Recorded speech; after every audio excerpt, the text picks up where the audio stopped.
Hello students, welcome once again to my chemistry channel, that is Amazing Chemistry. I am your chemistry teacher Dr. Rohit. So today I am going to upload a new chapter for a class 12th students, that is electrochemistry, third unit of your NCERT. Very important topic for class 12th. So let's start with the topic. As you can see, this is the NCERT book. So I've gone through the entire topic from NCERT because I personally believe that students of class 12th for students of class 12th NCERT book is sufficient enough so that they can secure very good marks. If you follow NCERT, I can assure you that any topic of class 12th you have to go through your NCERT. First you complete your NCERT, all the questions given in the NCERT, then you can refer to other references book. So now coming on to the topic, so start with electrochemistry. First is what is there are actually chemical reaction which are spontaneous and non-spontaneous. So for the reaction has to be spontaneous, delta G, that is delta G has to be less than 0 or negative, and for the non-spontaneous reaction delta G has to be greater than 0. As far as electrical work is concerned, electric work is equal to charge into potential difference. Charge has been represented by Q and potential difference is E. So electrical work is just electron running through the wire, that is known as electric work. So here in this electrochemistry we are going to read two type of cells. One is electrochemical cells and the second one is electrolytic cells. Electrochemical cells are also known as galvanic cells, and here the reactions are spontaneous, so the cell works on its own, therefore delta G is less than 0. For electrolytic cell, that is the reaction is non-spontaneous and delta G is greater than 0. In this we apply external electricity through battery. So the branch of chemistry, as far as definition of electrochemistry is concerned, so we can define a branch of chemistry which deals with the study of electrical energy and chemical energy. So basically what happened here, the chemical energy gets converted into electrical energy and vice versa, that is electrical energy into chemical energy. So this branch of chemistry is known as electrochemistry. So here we are going to study about what is galvanic cell. Galvanic cell is also known as electrochemical cell or voltaic cell. Here chemical energy gets converted into electrical energy. So as I have told you that galvanic cell is known as electrochemical cell, or we can say Daniell cell also. So on this Daniell cell, on the left hand side we always represent anode, and on anode there is been oxidation. So oxidation is loss of electron. So always remember that in a electrochemical cell, the electrode which you kept on the left hand side has to be anode only, and on anode there will be an oxidation, so there will be loss of electron from the anode. As far as your right hand side is concerned, there will be a cathode, and on cathode there has to be a reduction, so there will be a gain of electron. So in electrochemical cell, what happened on the zinc left hand side, we keep zinc metal as a anode. On this oxidation will happen, so there will be a loss of electron. Here I have represented the reaction what will happen onto the electrode, that is on anode. And as far as cathode is concerned, on this copper there will be a reduction, so there will be an accumulation of copper. So electron loosed by the zinc metal come into the electrode and zinc 2 plus come onto the solution. So now you can take a snapshot of this. I hope you guys can easily watch and it is very much visible for you. So let me show the how cell looks like in your NCERT. In NCERT book it is very much given. So this is the diagram. Basically, as I have told you, that this is the zinc metal strip which act as a anode, and here the oxidation will take place, so there will be a flow of electron from zinc to copper. And always remember, when there is a flow of electron, so there will be a current, and there will be a current also. So the flow of electron is from left to right hand side, however the current will always be in the opposite direction to the flow of electron. This is the reaction given over here.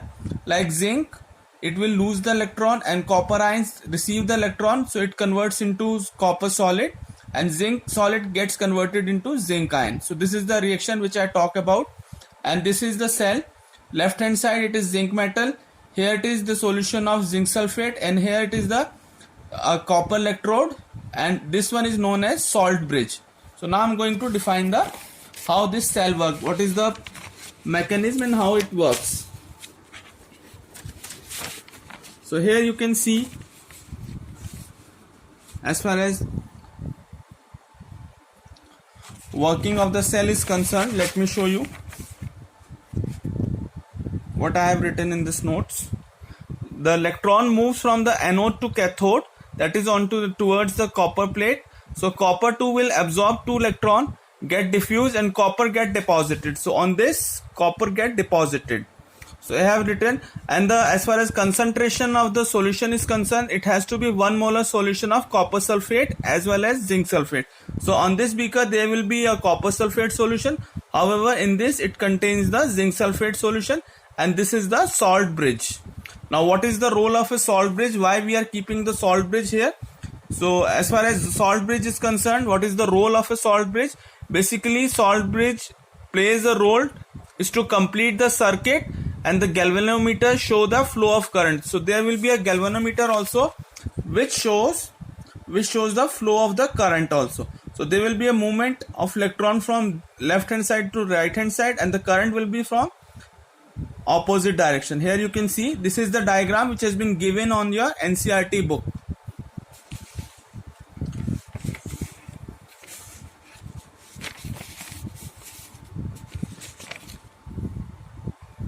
Now due to oxidation, what happened at anode, as I have written over here, first the salt bridge, the role of salt bridge is to complete the circuit. Salt bridge saturated KCl. So in this salt bridge, the content is the saturated KCl aqueous solution. It maintains the electrical neutrality in the cell, and due to oxidation at the zinc at anode, it becomes a source of electron.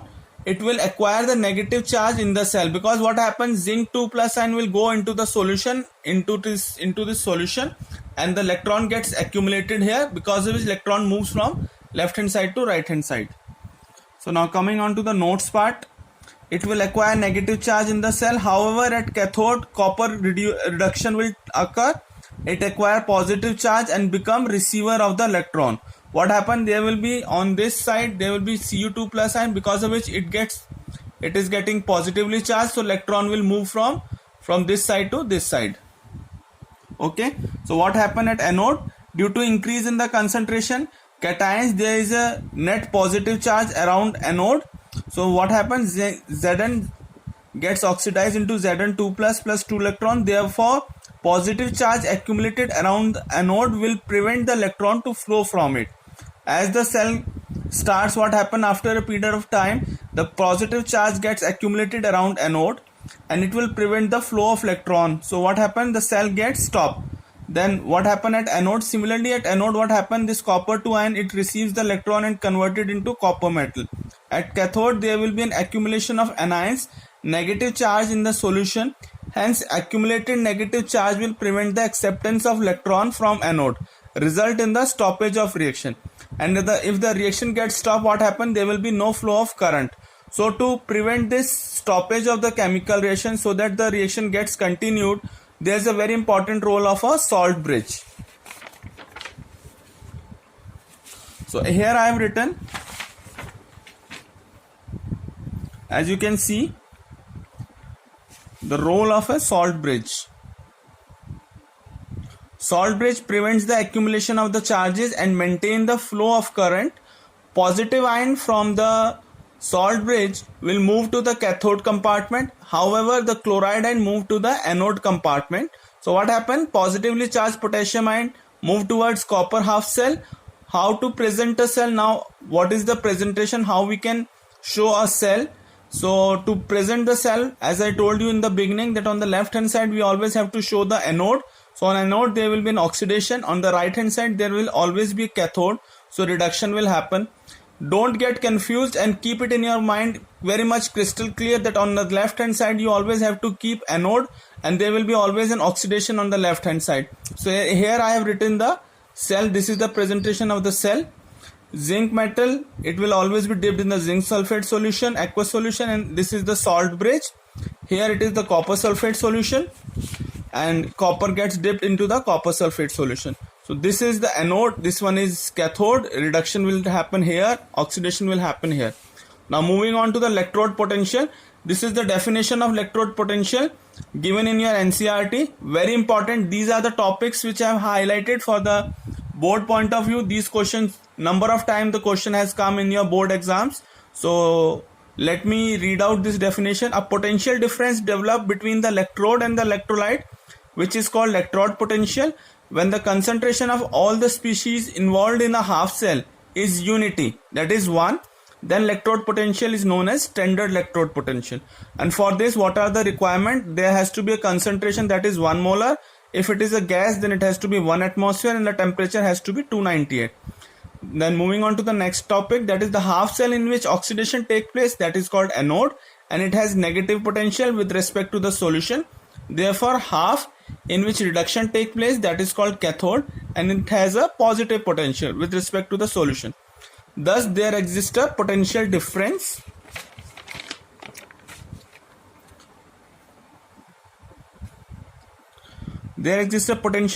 between the two electrodes, and so on as the switch is the on position, the electron flow from negative electrode to the positive electrode, and always remember there will be a opposite direction current flow. So in whatever direction electrons will flow, current will flow in the opposite direction. Here it is written, the direction of electron flow is always opposite to the direction of electron flow. Coming on to types of electrode potential. First one is reduction electrode potential, which is represented by E reduction potential, and the second one is oxidation reduction potential, which is represented by E oxidation potential. Higher the value of electrode potential, higher is the tendency of the reaction to take place. Here I have given, like again, this is the reduction potential, and this one is because here there is a gain of electron, so here I have written E reduction, and here there is a loss of electron, so it is E oxidation. So E oxidation is equal to minus of E reduction potential. RP, where there is a tendency of gain of electron, that is known as reduction, and where there is a loss of tendency of lose of electron, that is called oxidation potential. Now coming on to what is cell potential or EMF. When there is a difference between electrode potential of two half cell, that is known as cell potential or voltage. E cell is equal to, remember this formula, E cell is equal to E oxidation plus E reduction, or we can write down in this way also, E reduction cathode minus E reduction anode. So this is the formula for the E cell. So just take a snapshot, and these are the very important topics, initial topics of your electrochemistry topic. Today I have covered electrochemical cell, that is your voltaic cell, how to present the cell.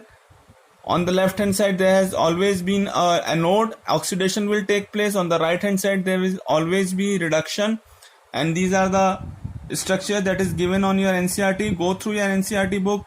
Every definition is very important. I have briefly described you regarding the cells, regarding the working of the cell, what is voltaic cell, what is galvanic cell, what is electrolytic cell, how cell works, what is the important role of salt bridge. I have made for few more notes also, so in coming videos I am going to upload where other topics, like let me show you that what is EMF of the DMF cell, what is standard reduction potential. Then next topic would be your Faraday's law, Nernst equation. Coming on to your concentration cell, fuel cells, what is conductance, then your Kohlrausch law. So most probably tomorrow I am going to upload these videos. I hope you guys will enjoy this video. Go through this video multiple times, because these are the topics which are very important for your board point of view. And let me be very clear that to secure good marks in your board, NCERT is the only book, and just go through my notes. Thank you so much. Please like my video, share my video with your friends.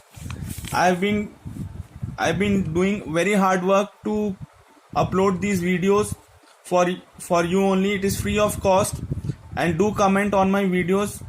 Lot of hard work has been put in, lot of effort has been put in, so just a thumbs up, a good comment and motivation is required so that I can continue my work. Hope you guys will enjoy my video. Thank you so much. So on this note I complete my video. Please do share, subscribe my channel. Thank you so much. Your friend and your guide, Dr. Rohit. Thank you.